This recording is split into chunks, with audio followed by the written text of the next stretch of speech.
Coming up live on the Extra Point at 6, devastating cuts to one of the Hill's most storied programs. We'll give you the details live at 6. Football festivities were back at it this past weekend for the red and white game. You'll want to see what all happened coming up. And some WKU students had to answer a pretty big question about WKU athletics.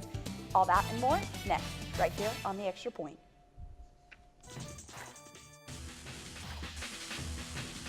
With all the action from around Warren County and your WKU Hilltoppers, this is the Extra Point.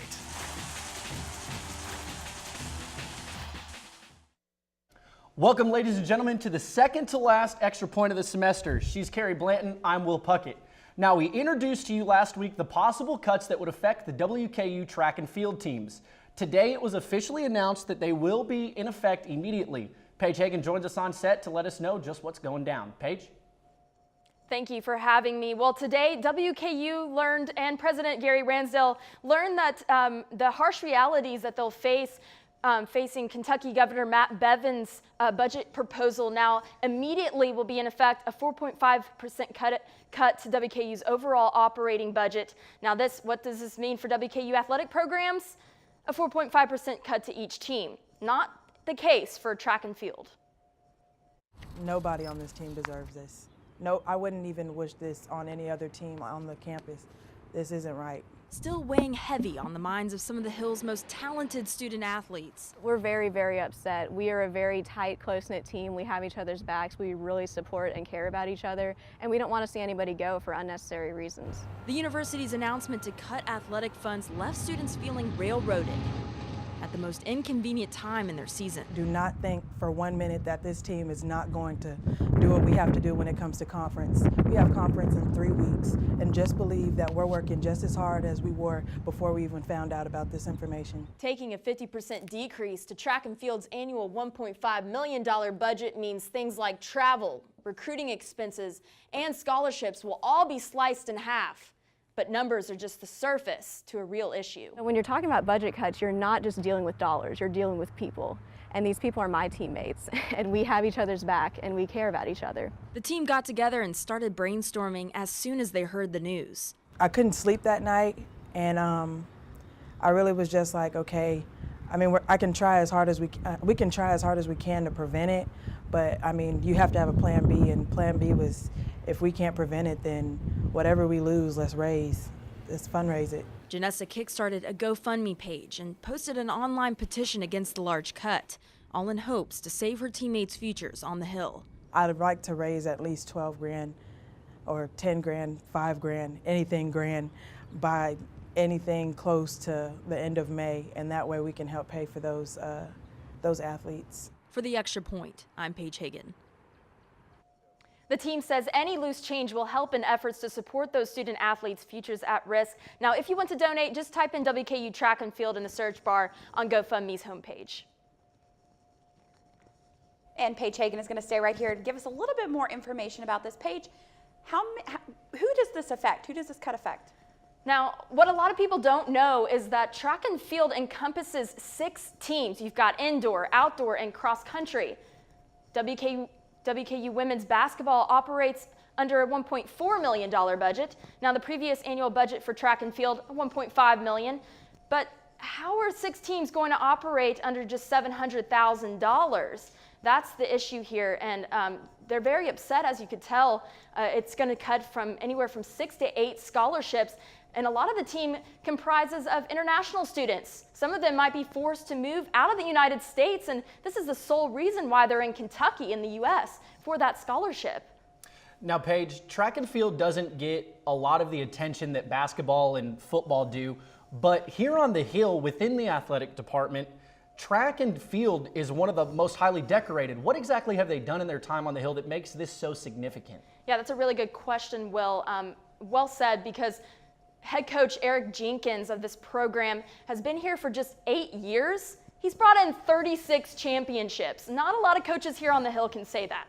I mean, they're a very decorated program, and although they may not be prominent within the student body and the community, they're very prominent in the Conference USA and previously in the Sun Belt. And just in their inaugural season in Conference USA, they won the championship, and Sun Belts, they just racked it up.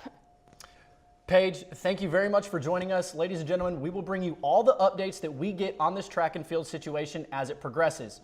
Now, that being said, we're going to hop right on over the railroad tracks and take a look at what WKU football did Saturday. The Tops got set out to work to get ready in preparation for their 2016 season. The story of the spring has been who is going to take over the reins for the state's all-time leading quarterback, Brandon Dowdy. Currently, it's a 4-horse race for the spot, and at the moment, it's heated. Nelson Fishback, Drew Eccles, Mike White, and Tyler Ferguson can all be the next quarterback of the WKU Hilltoppers.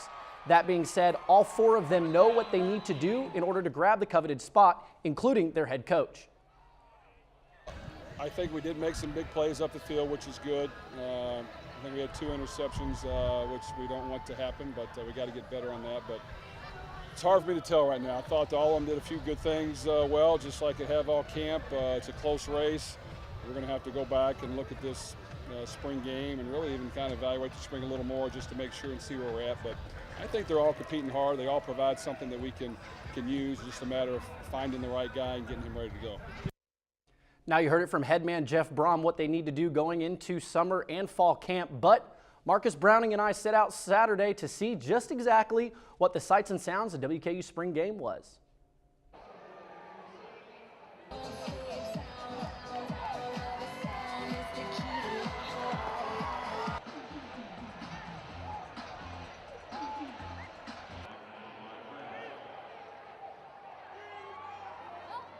Well, you know what I liked today? I thought a lot of our guys competed hard. We found a way to create some big plays, which was good. And the good thing is I just thought we competed and we got better.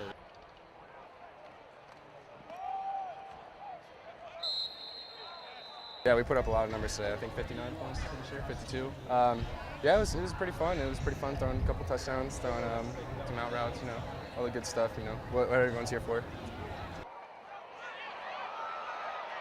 Well, you know, they came out, they contributed, they did everything they did right, you know what I'm saying? I think we're going to be decent, you know what I'm saying? We're going to be really good for real. We still got the seniors, just now coming seniors, they coming out, they're going to show up, they're going to do work, you know, so we're going to do good.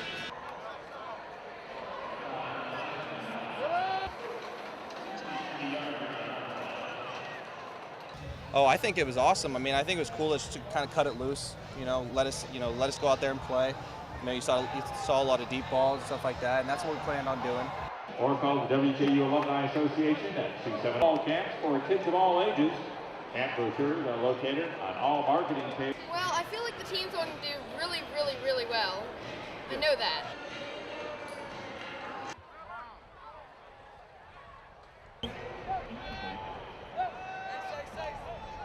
I think, you know what I'm saying, I think we're gonna do amazing, you know what I'm saying? We ain't gonna be legit like last year, but we're gonna be close, you know what I'm saying? Because we still, like I said, we still got other players, you know what I'm saying, contributing and taking other spots, role plays and stuff, you know, but we're gonna be good.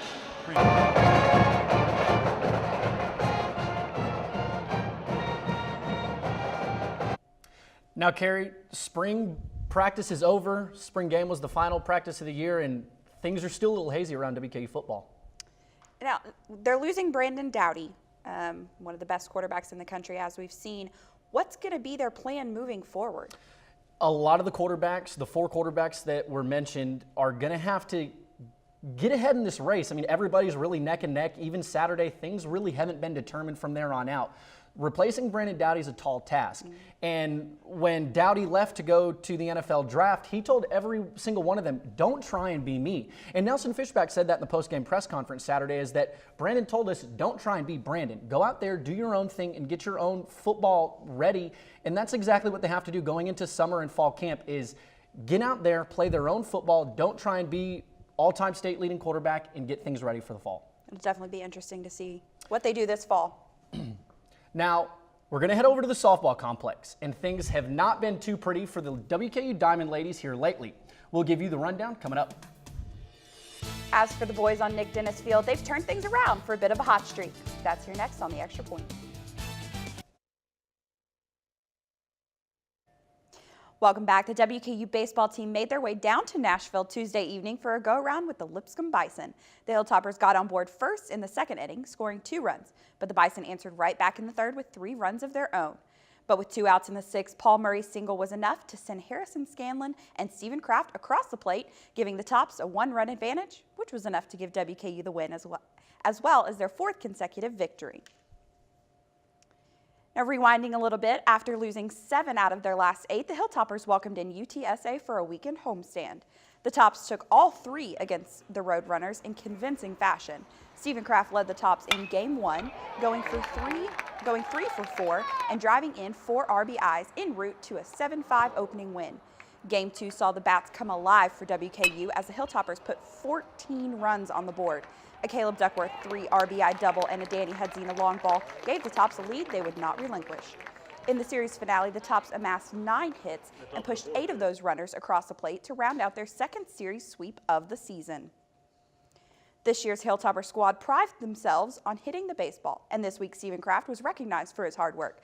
Kraft was awarded CUSA Hitter of the Week honors after he went 8 for 13 from the plate, brought home 7 RBIs, and blasted his 4th home run of the year in the weekend series against UTSA.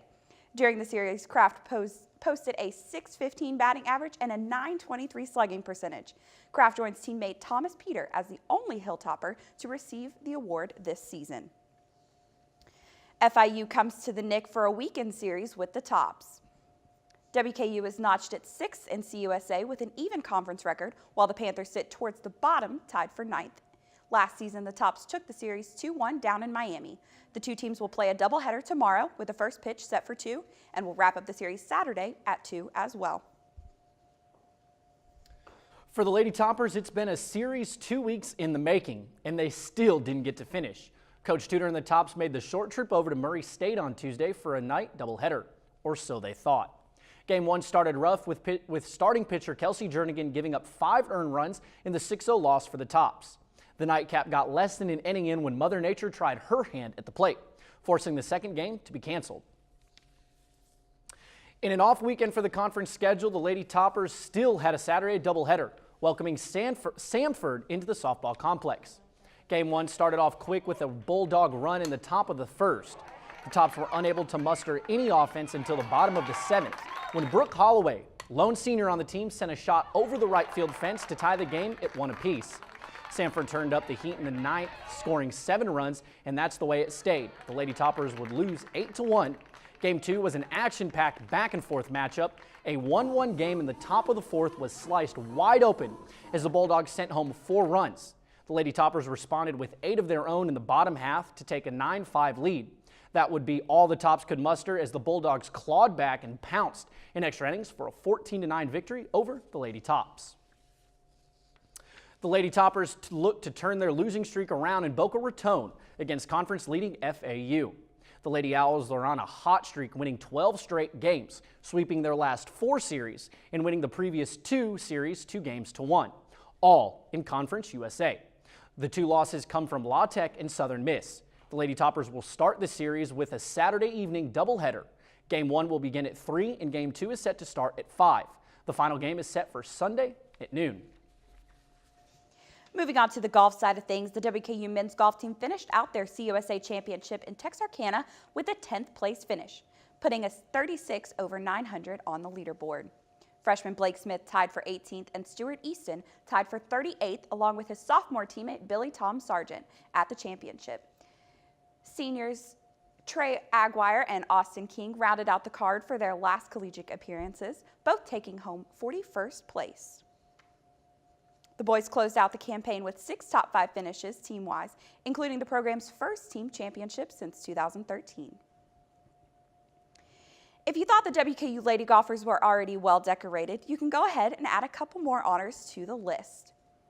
Senior Eleanor Hogg and sophomore Georgina Blackman earned themselves All-Conference USA honors for the 2nd consecutive season.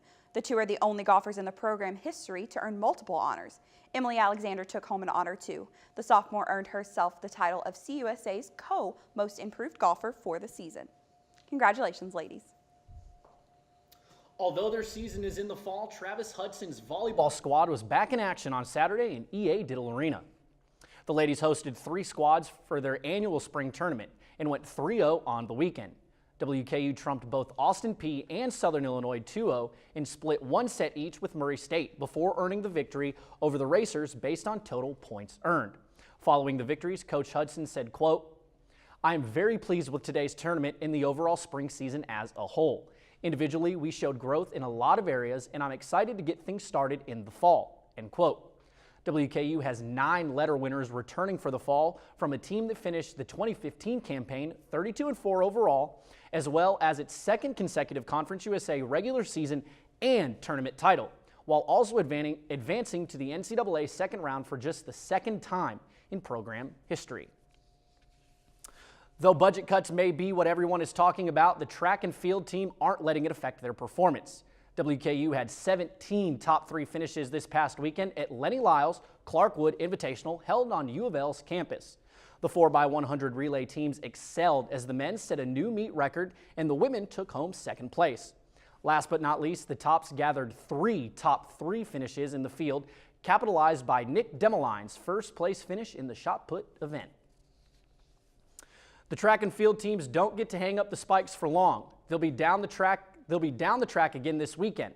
The men's relays team is heading to Philadelphia to compete in the 122nd running of the Penn Relays, while the rest of the squads make their way south for the 2-day Memphis Invitational.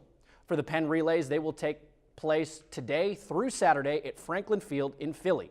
And the Memphis Invite will start tomorrow and run through Saturday as well. You can catch the Penn Relays on NBC Sports Network on Saturday from 11:30 to 2. This week's Hero on the Hill has been talked about once tonight, but that's the only hint you're getting from us. Find out who coming up. Basketball or football? We'll tell you what WKU students think about the subject next. Welcome back. The WKU Lady Toppers basketball team celebrated their annual postseason banquet on Tuesday evening, high atop LT Smith Stadium in the Jack and Jackie Harbaugh Stadium Club. 7 members of the team were presented with awards honoring their academic achievement during the season. The main award of the evening, the MVP award, was shared between 3 players, redshirt junior Kendall Noble, as well as sophomores Ivy Brown and Tasia Brown, all of who averaged a combined 47 points per outing, as well as 20 rebounds. The ladies finished their season in the WNIT with a final season record of 27-7. Speaking of basketball, it's been the main sport here on the Hill for quite some time. But after the recent football success, that could be changing. Extra Point reporter Marcus Browning talked to WKU students to get their opinion on the subject. Basketball and football, the 2 sports that can define a university. Normally, a university is known for a particular sport, that being either football or basketball. So I took a trek around the Hill to see which sport most students think WKU is known for. I think it's more of a football school now. I'd say football. Football. I'd say football. There's just a lot more recent success compared to the basketball. Because it seems like we have more football players that played here that are now playing in the NFL compared to basketball players playing in the NBA. Because we won a bowl game this year and we beat UK. And at football games, we have bigger student turnouts and the tailgate's a lot more fun. I think that there's just more attendance and a better win rate in recent years at least. And we just seem to be bringing in better students for football, I guess. And basketball's kind of been on the decline. We've been losing a lot more games than winning. And football's been the opposite, kind of. WKU is historically known as a basketball school, but here lately it seems like this has been taking over this as the main sport here on the Hill. Reporting for the Extra Point, I'm Marcus Browning. So, what do you think on the subject? Do you think WKU is still a basketball school or now a football school? Let us know on the Twitter poll we just sent out at Extra Point WKU on Twitter. We'll announce the poll's result next week on our last show here on the Extra Point. This week's Jaw Dropper is a little icy, and there's a puck involved. Wait to see what happened coming up. And the Bowling Green Hot Rods returned home this week after going on an away stint. We'll tell you how they fared next. Welcome back. The Bowling Green Hot Rods played the Great Lakes Loons this weekend. The Hot Rods split the series 2-2 in Dow's Diamond Stadium. Thursday, the Blue and Orange lost 5-7 and came back Friday winning 5-0. Saturday, the Hot Rods beat the Loons 7-3. Sunday, the series ended with a loss for the Rods of 2-5. Tuesday's game action against the Clinton Lumber Kings was suspended due to rain at the Bowling Green Ballpark, but was continued and resulted in a 12-8 victory for Bowling Green. Wednesday, BG secured the series win, topping the Lumber Kings 3-2. Moving to what's coming up, the Hot Rods close out their series with the Clinton Lumberjacks tonight at the BG Ballpark. The Hot Rods take on Kane County Cougars tomorrow through Saturday with an evening pitch at 6:35. As for Sunday's game, BG plays the final game with the Cougars just after 4 in a Sunday afternoon showdown. All of that is before they hit the road to Illinois next week, where they face off with the Peoria Chiefs. This week's Hero on the Hill is someone who has stepped up big on the diamond here lately, and we've already talked about him once tonight. That man is none other than 4-hole hitter Stephen Kraft. Kraft brought home a CUSA Hitter of the Week for last week's performances. He helped boost the Tops over UTSA this past weekend with a 4-hit performance on Saturday that added a weekend total where he went 8 for 13 with 7 RBIs, 3 runs scored, 2 walks, a double, and his team best 4th home run of the year. So congratulations, Stephen Kraft. In correspondence with your CUSA Hitter of the Week performance, you're this week's Hero on the Hill. We're going to head out to St. Louis, Missouri for Game 7 action between the St. Louis Blues and the Chicago Blackhawks for this week's Jaw Dropper. Vladimir Tarasenko, one of the NHL's best goal scorers, rips a nice forehand and but hey, Corey Crawford makes it even nicer. The Blackhawks goaltender sit glove save to rob number 91 of St. Louis. Blackhawks would go on to lose Game 7 in St. Louis. St. Louis will play division rival Dallas in the second round of the NHL playoffs, and the Predators got a huge Game 7 win last night. Yeah, down in Nashville, they knocked off the #1 seed. They actually played in Anaheim, but still, the Predators got that win, and they played very well. They went up 2-0 on the series and then lost 3 in a row, had to win back-to-back games to get things back to even, but they did very well and got things really working for them as they fight for the Stanley Cup championship. What about the teams in the East? The East is packed full with 2 very strong teams that people are really giving the lead to right now in the Washington Capitals and the Pittsburgh Penguins. On the other side, the New York Islanders got their first game victory over Tampa Bay, but I'm leaning with the Caps to take it over Dallas in the Stanley Cup championship. All right, I'm sick of talking about hockey. Let's bring it back to football. Got a couple players from WKU that are eligible for the draft. Where do you think they're going to go? Draft starts tonight. I don't think anybody's going to be taken tonight or tomorrow night in the first 3 rounds, but 4 isn't out of the question for quarterback Brandon Doughty. I think 5 is most likely where he's going to go. He's got a very raw skill set. He can throw the ball. He's very good in situations where short, and then when the defense comes up, throw a long ball. I would really like to see him go to a team that has an established quarterback and then just kind of chill behind him for a couple years. My team, New England Patriots, are looking for a quarterback to back up as Brady serves his suspension. I'd like to see him go there so then Garoppolo can become trade bait, and Doughty 5-6 years when Brady retires can really come in. Second to that, Higbee will find out his fate after May 5th and his court date, so I think Jared Dangerfield will most likely be the next Hilltopper taken in the draft. But we'll wait and see. Draft starts tonight at 7 on ESPN. Carrie? That's all we have time for. That is all we have time for. I'm Will Puckett. She's Carrie Blanton. The extra point is up. I think it's good. It's good. Last show next.